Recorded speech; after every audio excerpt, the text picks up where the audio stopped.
In a new series of Crimewatch UK.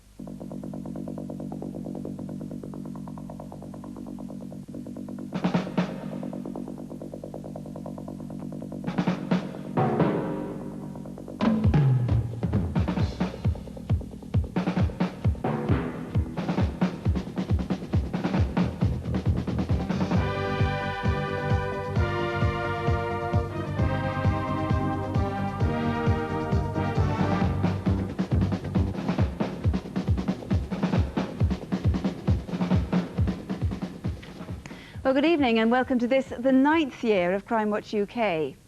Over the summer break, we've had the builders in and we've moved the furniture about a bit, as you can see, but the purpose of the programme remains the same as it ever has, to solve serious crimes with your help. We're live, and if you see anything you recognise tonight, the telephone number to ring direct to the detectives and the researchers here is, as always, 081 811 8181.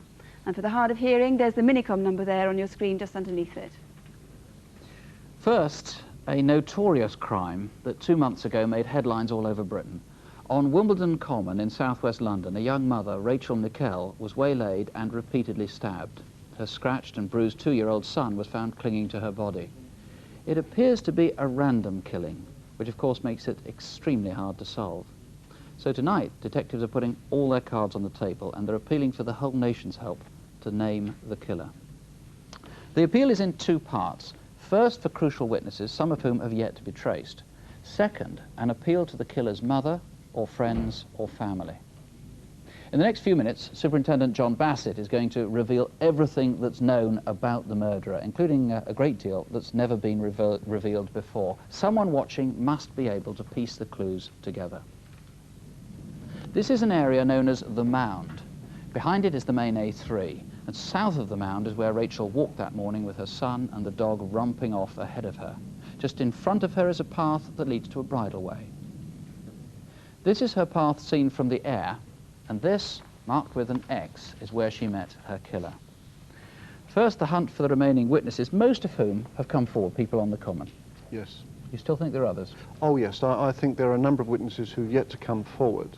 In fact, as late as Friday, a very important witness was seen by us, so there are more to come forward. And not just on the common, but I know in the cemetery to the west of it, and also north of the A3 towards Putney and Roehampton. Yes, that's right. There was a witness seen north of the A3, running towards the Roehampton estate. He was a man dressed just in blue boxer shorts that morning and had a bundle of clothing under his arm. We don't think he's involved, but we'd like to eliminate him from the inquiry. Okay, so if that was you, that may not be a very flattering picture of you, but please do call us straight away. Okay, now to identify the killer.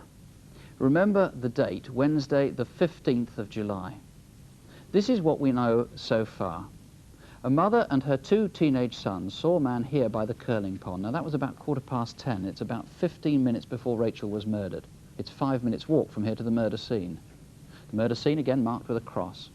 The man was in his 20s or 30s. He was tall, more than 5 feet 10, and had short brown hair. He had a white shirt with buttons and dark trousers, possibly blue, and was carrying a small dark bag. Curiously, his belt was over his shirt rather than round his trousers. Or perhaps it was a dog lead. He seemed to bend forward slightly as he walked. Was he trying to hide his face? The family who saw him were suspicious because they had the impression he was following a woman. Now, that woman was the one who was traced on Friday. She thought the man was probably on his way to work, but a few minutes later, about 10:20, he reappeared back by the pond. No one saw him go down south on the open ground towards the Mound, but if he took this path, it would lead him through the trees towards Rachel Nickell. Now, if that was you and you didn't head down here and didn't encounter Rachel, you're nonetheless a key witness. Now is the time to call 081 811 8181. Then perhaps 3 minutes after the murder, a man was seen here. He too looked suspicious because he turned his face from the witness as though he didn't want to be seen, and he seemed to crouch down as though he was trying to wash himself. Indeed, there is a small stream here. Rachel's killer would certainly have her blood on him. This man too was in his late 20s or early 30s. He was tall, maybe 6 feet, and he too had short brown hair. He wore a light top and loose-fitting jeans or trousers.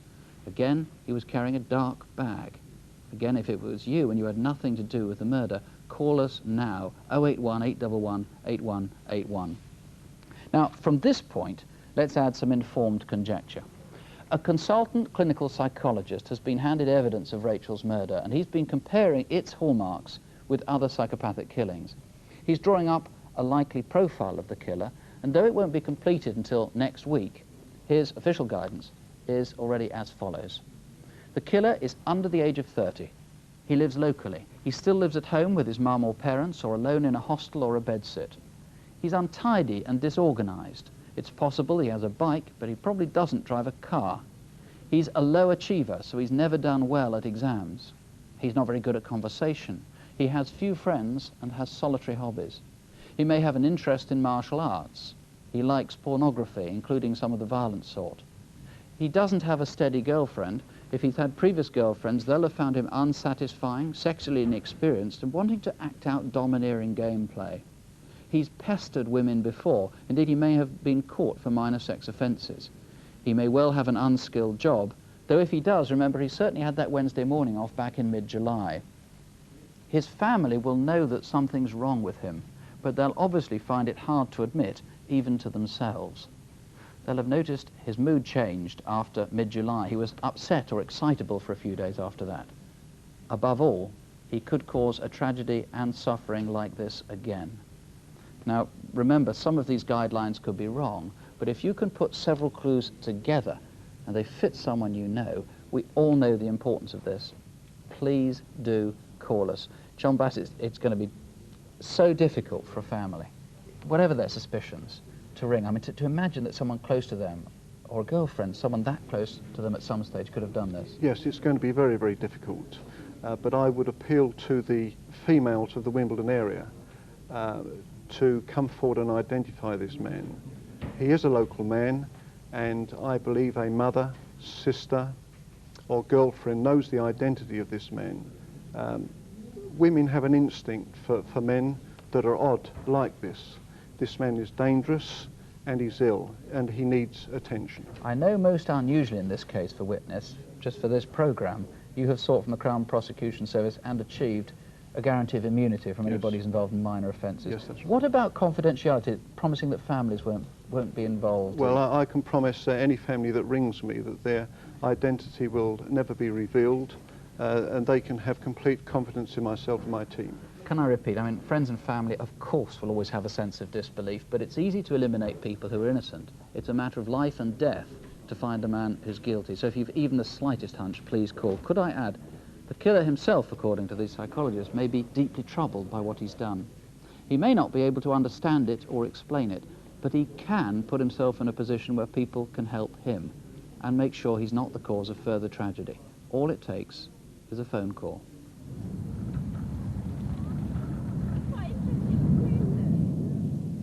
If you have any information, please call. You can ask to speak to a woman if you prefer, and there are BBC researchers here too. Or you can call the incident room in Wimbledon. That's on 081 947 1212. Please persevere if you find any of these numbers busy. Wimbledon 1 again, 081 947 1212. Well, Crimewatch was off the air during the summer, of course, but throughout that time, police have been working on the information that's been coming in from viewers all over the country. We have news of an arrest just 6 days ago for the murder of John SHIPPEY. That was the businessman from Reigate. A man has now been charged with his murder and is awaiting trial.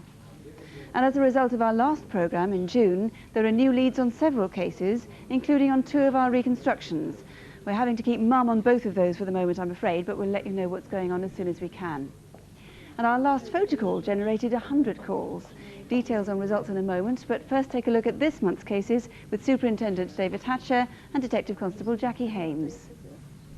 If you've been thinking about buying a timeshare, you may have come across Paul Anthony Kelly. Between 1990 and 1991, he ran 2 timeshare companies in Gloucester, Holiday Marketing Gloucester Limited and Holiday Marketing Bristol Limited. He's taken a considerable amount of investors' money, in some cases their life savings, claiming he would sell them a timeshare on the Costa del Sol and Gran Canaria. However, he hasn't been seen since July 1991, and Gloucester Police would very much like to speak to him in connection with a substantial fraud. He's 37, 5'10", chubby with light brown hair and a Lancashire accent. It's possible he may be in the Bristol area, so if you know where he is now, please ring. On Thursday the 4th of June, a man walked into ODDBINS, an off-licence in Putney, south-west London. He asked for a bottle of champagne and brandy.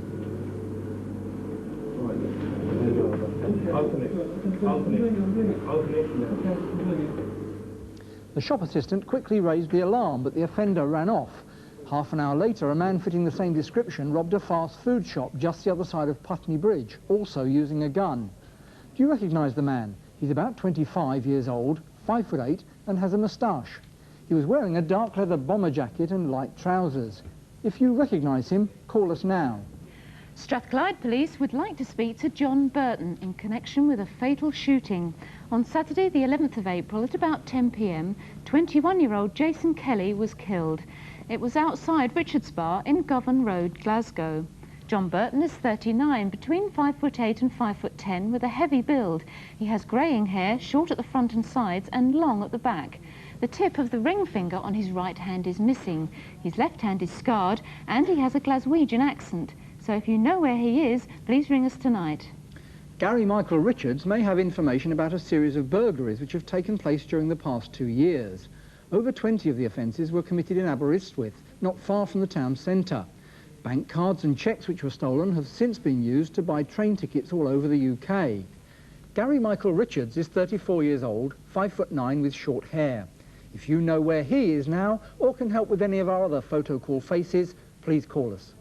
081 811 8181. That's 081 811 8181. And do please persevere if the lines are busy, which they appear to be already. The last photo call back in June produced immediate results. One man was arrested on the night after a single viewer recognised him. The man has since been charged with a major fraud. Over 50 viewers thought they recognised a woman seen on photo call. 10 gave the same name. The woman is now awaiting a court appearance. And 20 calls led to a man who may be able to identify a rapist. Officers from Chesterfield are here tonight investigating an armed raid on a post office van. The whole thing took place in about 15 minutes flat. Some of the details of what happened have been changed for security reasons, and our film actually begins the day before the robbery on Monday the 27th of July in Chesterfield in Derbyshire.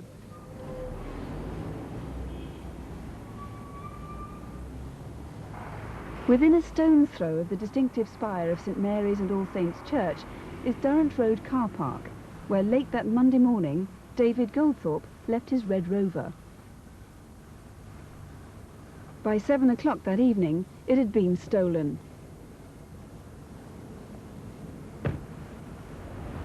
The next time anyone remembers seeing that car was the following day in the Whittington Moor area of Chesterfield, about 2 miles from the town centre. Around 10 in the morning, Tim Oldman was parked in a cul-de-sac at the end of Sheffield Road. His attention was drawn to the 2 characters who got out of the car. Well, it was the way they were walking. They looked very purposeful. They were looking forward all the time. They didn't look either way. And the clothes they were wearing, because it was a really nice day and they had big green coats on. The person in front seemed to be setting the pace, and the person behind looked like he was trying to keep up. All I saw of the driver was when he came back towards me, I just saw a quick glimpse as he went past my car. And he was wearing sunglasses and he started to turn the wheel left.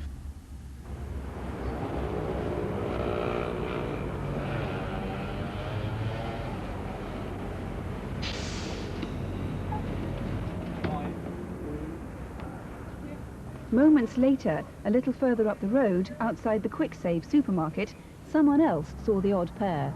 I think what drew my attention was it was quite a warm day, but both men were wearing anoraks. The first man was a few paces in front of the other. He was about 5'6" with dark hair.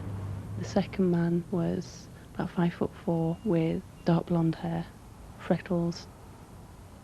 I suppose I looked at him because of his expression. He just looked really terrified. But there was no conversation between them. It just made me feel really uneasy. Meanwhile, a security van was about to make a delivery to Whittington Moor Post Office about 100 yards further down Sheffield Road.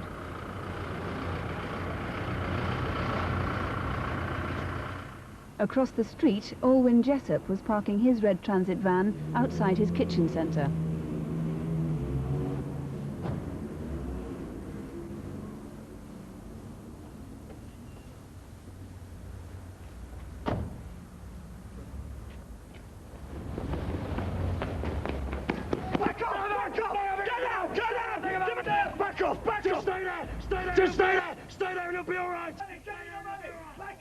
It seemed very dangerous, very violent, and very loud.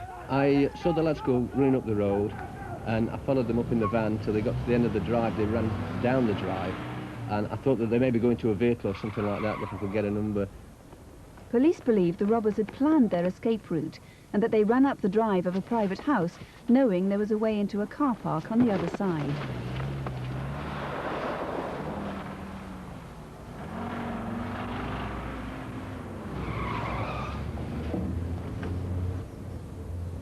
When Mr. Jessup got to the exit of the car park, a grey or dark-coloured van was coming out. Whoever was driving that van almost certainly saw something significant. 15 minutes later, and a mile away in woodland close to the old Sheffield road, the Red Rover was ablaze. A mysterious figure was seen emerging as smoke billowed above the trees. Men working in a transport yard across the road raised the alarm. Smoke, something burning. The same man was seen by another witness further up the road. It was dressed funny, I'll put it that way. He got a decent suit on, a check cap and dark glasses, and I thought, oh, it's funny, because it was a lovely day, like. And the car nearly knocked him down. The door flew open, the bloke jumped in, laid in front seat, turned round and away. And remember, that would have been 20 minutes at the most after the robbery took place. Did anyone else see that silver or silvery blue saloon car at about 10:20 on the morning of Tuesday, the 28th of July? Detective Sergeant Neil Perry and his colleagues here believe that the two men who carried out the robbery may well have been ducked down in the back seat of the car. And do you recognise the sandy-haired man? We have that good description. He has a pale complexion with freckles and hazel-coloured eyes. He's in his mid-20s and he's not very tall, about 5'4". And did you see that Red Rover after it was stolen on Monday the 27th of July? In fact, you may have seen it being stolen from the Durrant Road car park. The registration number was J694UBL. If you saw it at any time on Tuesday the 28th, please give us a ring. The officers are waiting now to take your call if you can help on any of that. We're on 081 811 8181 here, or you can ring the rest of the team back at Chesterfield Police Station, and that number is 0246 220100. That's 0246 220100. Could I appeal to you once again to persevere if you find the lines busy? As you can see, they are pretty busy at the moment. A couple here, pretty strong possibilities from photocall, but frankly, most of the calls are coming in on the Rachel Nickell murder. We've got a large number of names that have been put forward. One in particular is causing considerable interest to the team. We've also, I've just got one here, a woman who was on the common at the time, maybe a possible useful witnesses. Calls coming in all the time on this. Now, though, time for this month's Incident Desk. Here to take us through it are Detective Constable Jackie Hames and Superintendent David Hatcher. Craig Swan disappeared about 6 weeks ago, and Scottish police now fear he may be dead. He was staying with his parents in Broxburn near Edinburgh and was last seen on Monday morning, the 10th of August. We believe he left the house in his red Datsun car, which was seen later that day about 25 miles away in Easterhouse, near Glasgow. A witness remembers seeing a man and a woman parking Craig's car and walk off, leaving the keys in the ignition. The man was in his early 30s, about 5'7", and walked with a pronounced stoop. The woman was slightly shorter and plump. In the boot of Craig's car were a pair of his shoes, covered in mud. Officers also found this spade and would like to know who it belongs to. Craig was studying for a degree at Southampton University. As part of his studies, he was about to spend a year in Argentina and Brazil. There's no way he'd have vanished of his own free will, so if you have any information, please call us now. A house in Carlisle, Cumbria, was the scene of a robbery on Sunday, the 12th of April. Around lunchtime, a man knocked at the door asking to speak to the woman's husband. While she was talking to him, he was joined by 3 other men. They threatened her with a gun and stole cash and jewellery before leaving in a C-registered blue Sierra. It's thought that the registration ended with the letters FGA. The man who knocked on the door is in his late 20s, 5'10", with a soft Scottish accent. Amongst the jewellery they took was a ring and a bracelet, which are unique. Have they been offered to you? If you think you can help in any way, please do ring. In Sheffield at the beginning of July, a man tried to abduct a 16-year-old girl. She was walking along 20well Lane in the Bradway area of Sheffield when a man in a red car stopped and asked her for directions. As she stood by the car, he tried to pull her inside, threatening her with a knife. She struggled and managed to fight him off, slightly injuring his face. He was in his late 20s or early 30s, 5'10" and well built. He was wearing glasses which might only be used for driving. His accent was not local. If you've any idea who he might be, Sheffield Police would like to hear from you before someone gets seriously hurt. Call us now if you can help with any of our incident desk cases. And here's the number, 081 811 8181. That's 081 811 8181. Kidnapping is one of the rarest crimes in Britain, perhaps the very simple reason that kidnappers tend to get caught. But one man has eluded capture, that is, until tonight. Cheshire police have helped us reconstruct an abduction that you may have read about last month. We've left out some details which might have encouraged copycat crime. Actors play the parts of the 2 victims.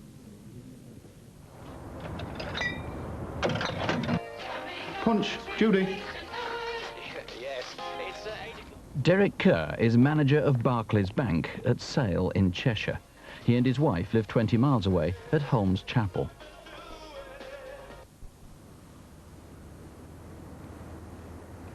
I just saw that there was a blue Orion. It was a shiny car, and it seemed unusual to be there, but I really didn't think any more of it.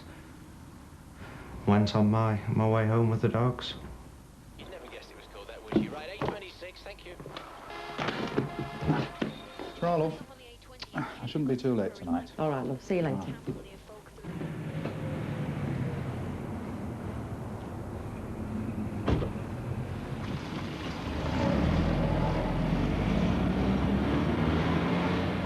Parish Church had a coffee morning and jumble sale to raise funds for Wimbledon Church.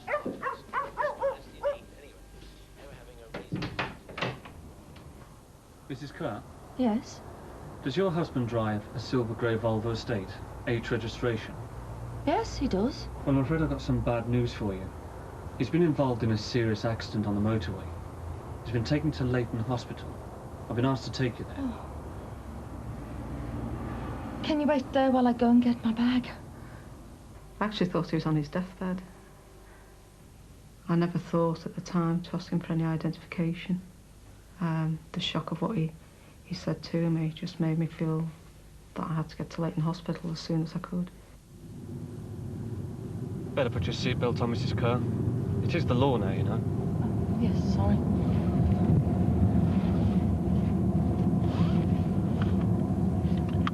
Did you see a blue Orion with a passenger in the back heading west on the A54 Chester to Buxton Road?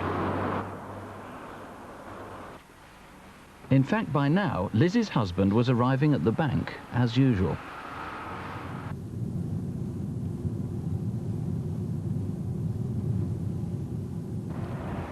Just after the A54 meets the M6, there's a turn-off called Pulford Lane. What's the matter? Why have we stopped? Get out! And he started punching me in the face, shouting at me to shut up.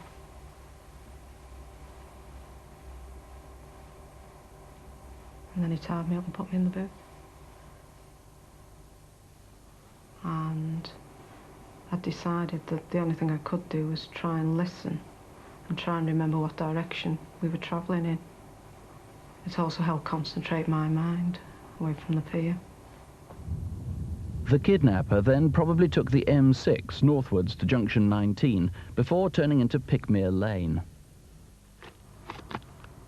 And then I heard him loading something, which I believed at the time could have been a gun.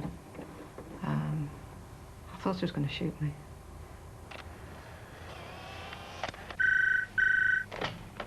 Good morning, Barclays. Can I help you? Who's calling, please? Derek, it's for you. It's about your wife. Hello, Derek Kerr. I've got your wife, Mr. Kerr. Follow my instructions and she won't get hurt. The call was made at 10:45. The kidnapper may have been at the phone box in Sale Metrolink station, or perhaps he was in the Great Mills DIY store with line of sight to the back of Barclays Bank. You'll find a note on your car. Where are you? Just do as I say, Mr. Kerr, and hurry. And he gave me a time limit as to when I should follow out his instructions, which was to go to my car, where there would be an envelope waiting for me with further instructions to do what I was told, otherwise my wife would be in severe danger. The letter informed me that I would be responsible for my wife's demise. It contained instructions and it contained a photograph of my wife, obviously having been hurt badly. Derek's car was in this tiny car park at the back of the bank. It's next to the big leisure centre car park in Broad Road. Did you see someone leave that note on Derek's windscreen? The letter said that I was to drive my car to the car park behind the branch.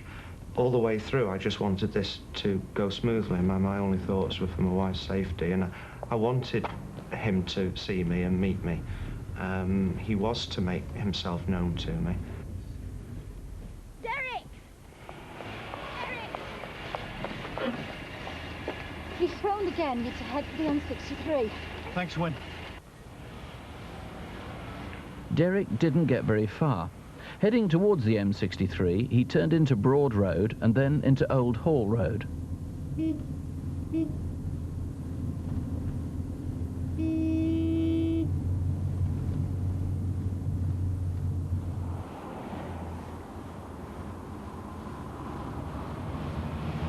It may seem strange, but I actually felt relief that it was going according to his plan and he'd actually stopped me.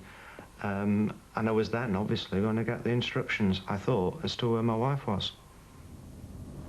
It was obvious to me that the number plate was a false plate. I could see either string or elastic bands that attached the number plate to its original. He waved his arm up and down, his left arm up and down, and I eventually realised that what he wanted me to do was to lie down. Don't look at me. Where's the money? Here.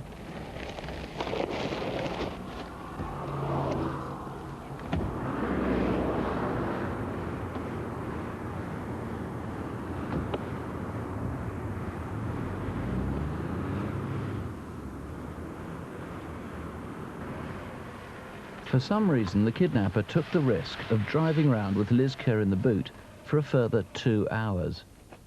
It wasn't until 1 o'clock that he dropped her off at Birtles Lane in Over Alderley, about 10 miles from her home.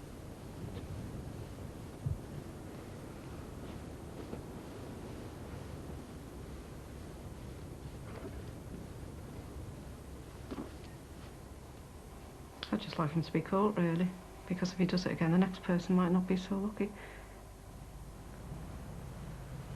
He had no qualms about punching me, then he probably would have gone further if he had to. This is the culprit, or something like him, and he's pretty distinctive because he's tall, probably over 6'3". His hair is ginger or reddish. He has freckles and blue eyes. Everyone describes him as well-spoken, and he's in his 30s. David Holt, possibly he's got some sort of military background as well. You also think it's possible that he was involved in something a week before this? Yes, the Friday before this, on the 7th of August, there was an incident in Solihull in the West Midlands, almost identical, but no kidnap on that occasion and no ransom paid. Another ransom note, though, we can compare. One was done on a typewriter, one was done on a word processor. Now, obviously, these are fairly commonplace typefaces and fonts. You want somebody who can link them with a man of that description? Exactly that, yes. OK, the other thing is these plates, J763BYG. Now, he didn't make those up. No, they're very professionally made. Someone must remember making those up, and we would urge them to get in touch with us too. The uniform he was wearing when he came to the door, was that a real police uniform, do you know? Very much like a real police uniform or a security officer's uniform. A big man, someone must remember hiring that out or lending it to that man. Or having a 6'3" or above uniform like that, or having these. Now this is not a laundry as much as a dry cleaning ticket. This is Monday 12 noon. It's for looks like grey trousers, G trousers, on the 8th of August, £4.75. Who does that belong to? Where did it come from? They were dropped off at Sketchlist Cleaners in Cardiff on the Saturday. The following Tuesday, the 11th, they were collected. Those tickets were found in the gateway where Mrs. Kerr was abandoned. We desperately need to know who that person is. He left the name Evans at Sketchlist. How did these make their way from South Wales to Cheshire? If they were yours, for heaven's sake, ring us and eliminate them, because if they can't be eliminated, there's going to be a lot of police work wasted unless they actually do belong to the kidnappers. Let me just say, Barclays Bank have offered a very, very large reward indeed, up to £50,000. As I say, kidnapping is something that people tend not to get away with in this country. And incidentally, in any case, half the money he has is traceable. Here are all the numbers. I haven't got time to go through them now. It means, though, he can't even spend it. So do call us and let's try and catch him. 081 811 8181. 081 811 8181. Or you can call Cheshire Police Headquarters on 0244 313 131. That's 0244, the code for Chester, 313 131. Our last reconstruction tonight is the murder of 18-year-old Kate Rackliff. She'd been out dancing with friends at a popular club in Camberley in Surrey. At the end of the evening, through a misunderstanding which turned out to be tragic, Kate's friends left for home without her. A few hours later, Kate was dead. Now, why was she killed, and by whom? Was it by some stranger who saw her by chance out walking in the small hours, or perhaps had somebody followed her from the club? Police badly need your help. Our reconstruction begins at the hairdressing salon where Kate was a trainee.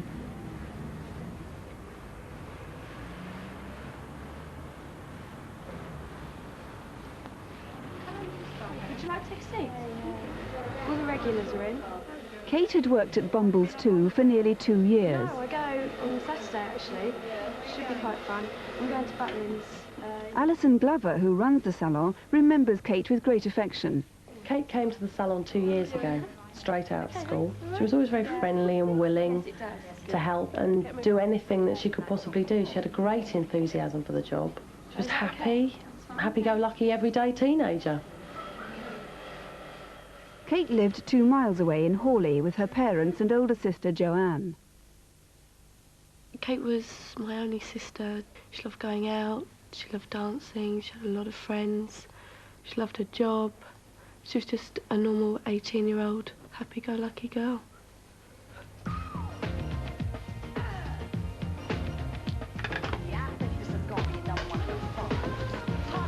Where's my jacket? Is it ready? Which one? My blue one. It's in there, there you go. Got it. Kate and her best friend Michelle always went out on a Saturday night. Gotta change this music. Oh, not now. I've only just put it on. Oh, we've listened to loads of yours. Anyway, this is better.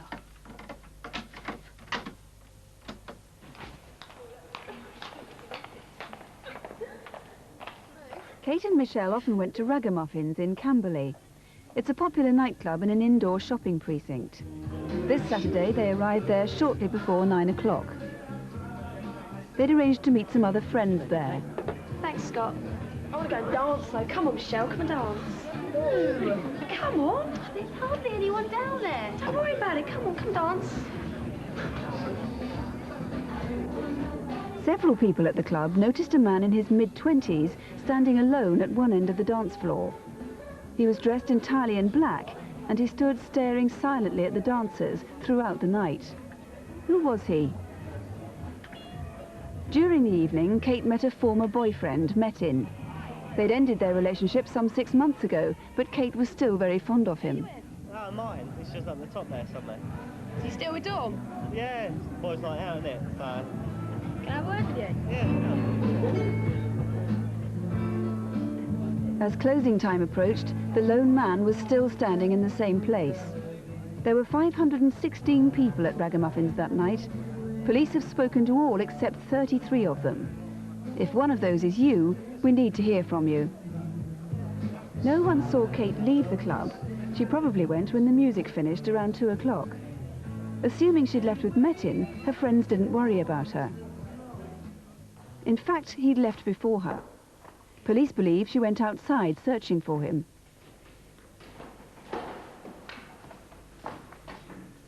A few streets away from the club, a witness was waiting up for his son. The van was a blue Transit board van.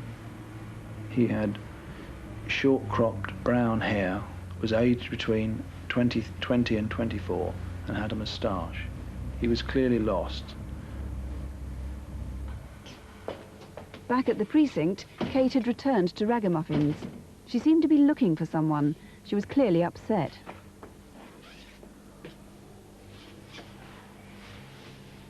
Someone's sitting in front of the nightclub door. Kevin, could you get a move for us, please? Could you also inform the young lady that it's 2:30 and we've got to lock the doors as well? As soon as I saw her, I realised it was the young lady they were talking about on the radio. I was waiting to lock up, and she was one of the last to leave. I asked her to use the automatic doors, but she walked straight past, and I had to unlock the door to let her out. You got a cigarette, please?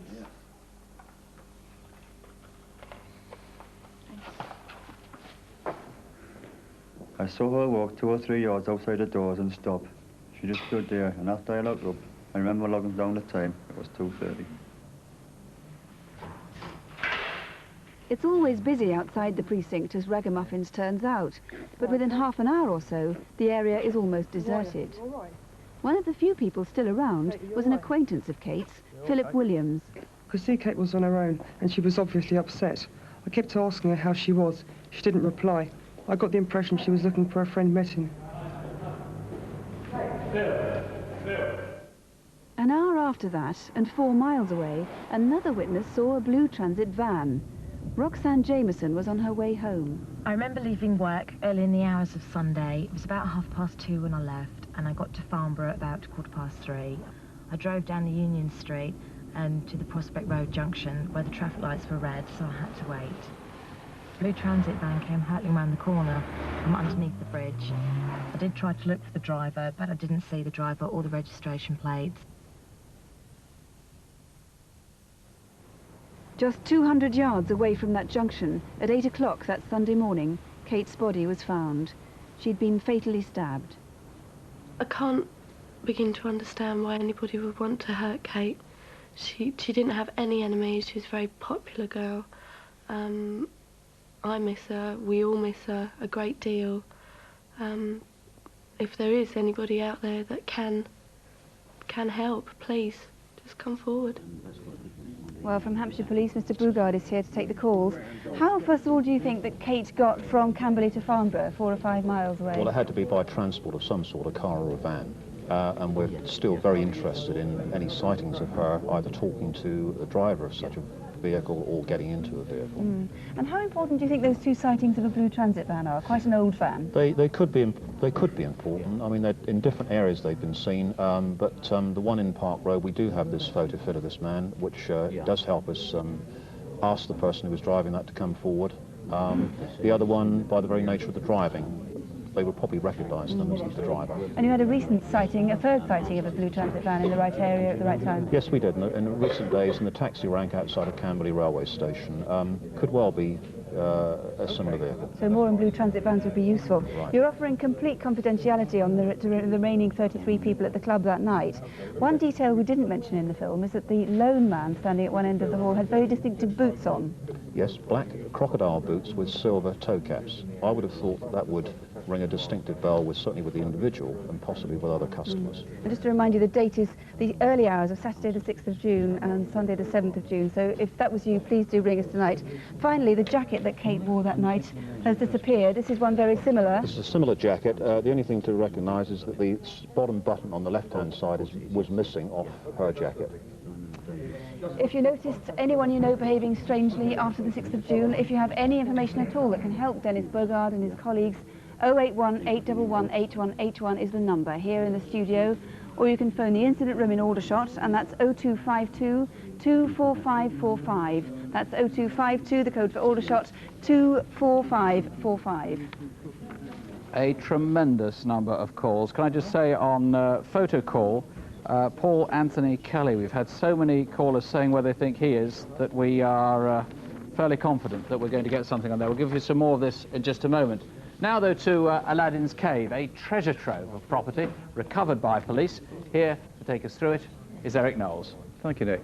Well, I've been in the antique business for about 20 years or more, and I've seen an awful lot of Chinese Canton porcelain, but this is the first. I've never seen a Canton mantel clock case before. Probably dates from the mid to the late 19th century. It's quite typical, with these hand-painted scenes of mandarins and attendants upon a terrace. But come and have a look at this selection of enamel boxes. In fact, this one's rather special. It's not enamel, it's porcelain. It's Meissen. It dates from around about 1735, 1740. And the decoration is magnificent, very finely executed, and it's got wonderful Augsburg silver mounts. Now, the decoration is on every facet of that box, and even on the interior of the lid is a very interesting scene. Obviously, if you own it and recognise it, you'll know what that scene is. Calais and Dover, a pair of oils here by that man George Webster. Wonderful marine artist. We don't know an awful lot about him from a biographical point of view, but he seems to have been working around about 1790 to about 1830. And I love his work. He always manages to put a sense of drama into his seascapes. I really feel for the men in the longboat there who are hauling in the anchor in what is a very choppy sea. But moving into the 20th century, and here's an artist, Anna Zinkhuisen. Here's a picture that's entitled The Life Force. Now, I'm not quite sure what it's all about, but maybe that's the Bridge of Life. It's full of symbolism. It's not typical of Anna Zinkhuysen's work, but it's a fine picture. Now, here's a teapot, and I'm keeping lots of fingers crossed about this one. When I saw it initially, I thought, straightforward leads, it's very light, typical enamel decoration. But it says on here, Samuel Abbott and Margaret Bowman, Whitehaven, 1770. Now, it just so happens that a factory has been discovered, a creamware factory has recently been discovered in Whitehaven, just the shards. And I'm keeping everything crossed that this is not Leeds, but it's Whitehaven. If it is, it's a very, very important teapot. So important that I brought along the long arm of the law just to keep an eye. A policeman from about 1880 doing his bit. 081 811 8181, 081 for Outer London 811 8181, or you can phone Gloucestershire Police direct on 0242 222 848. That's 0242, the code for Cheltenham, 222 848. Just tell you a little bit more about the calls that are coming in, and they're really coming in very hard and fast tonight. Kate Rackliff, I haven't spoken to the investigating officer myself, but I gather that the team is really quite excited about one name that they've been given on that. As far as the Rachel Nickell murder is concerned, 90 calls here to the studio the last time I spoke to the team. 10 of them, Superintendent Bassett says, are very interesting. One man has gone straight to the top of their priority list. More calls coming in all the time. The lines are open till midnight, though. Sue. They are indeed, and we'll have more news, and let's hope some important developments in just over an hour's time. That'll be Crimewatch Update right after question time. And for the next 3 weeks, you can see more of what goes on behind the scenes and how viewers' information has helped to solve some of our most serious crimes. Crimewatch File starts next Thursday night at 9:30, immediately after the news. Tonight, though, do join us for Crimewatch Update, but if you can't stay up till then, do keep in mind that what we've shown tonight should be kept in proportion. It's true, of course, that crime does more than anything to undermine civil liberties in Britain, but the fact that crime still makes such headlines means that the worst offences, the ones we're working on tonight, are still unusual. And with all the calls that are coming in right now, it looks like even these are on the way to being solved. So don't have nightmares, do sleep well. Good night. Good night.